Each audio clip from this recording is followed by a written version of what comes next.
evening, everyone. Ako yung nanay ng bride.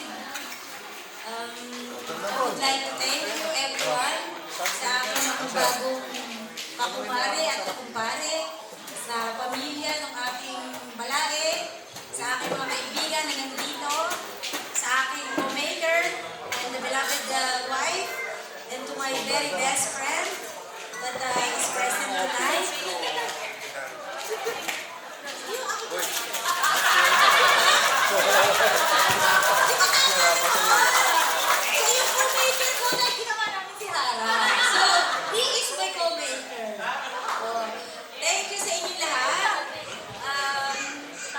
Gusto kong i-welcome si Kiko sa isang pamilya magulo, pero masaya.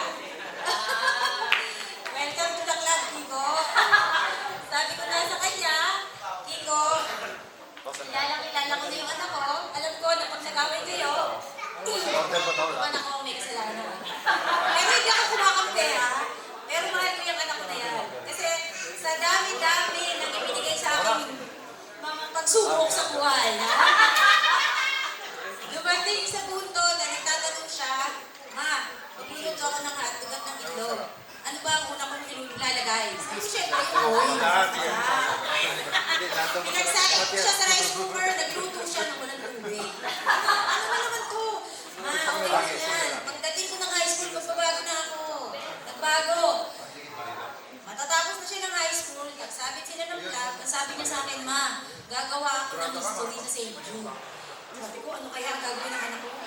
Ma, nanakawin mo yung aircon. Parang yung pangalan ko, nakalagay lagi doon. Sabi ko, nakala ako na, please.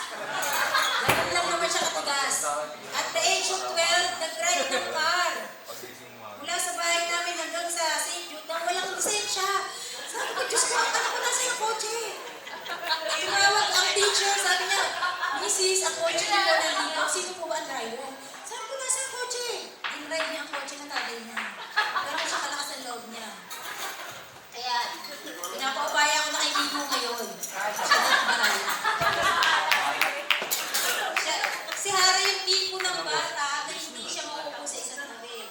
Binili ko siya ng Jollibee. May kumakanta sa loob. Isang oras ang nakalipas, sabi ko, anak, nasa na yung laruan mo? Sabi niya, Mami, nandun na sa basurahan. Sabi ko, bakit? Ma, hindi naman pala totoong may tao sa loob ng Jollibee. Walang kumakanta. Sabi ko, anong ginawa mo? Kumuha ko ng screwdriver, binuksan ko siya, walang tao sa loob. Sabi ko, ganoon, sabi ko sa kanya, ganun siya. Pero, nakita niyo naman, di ba? Sa pagiging naughty niya, sa ngayon, she is a successful woman, a good mother, and a very, very best wife. So, di ba? So, from there, sa pagiging naughty na anak ko, nakita niyo naman, nakagaling siya. And I am very proud to be her mother.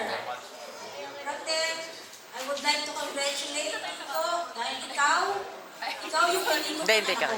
Maraming salamat sa iyo at maraming salamat sa iyo Malaya. Thank you so much. Maraming salamat.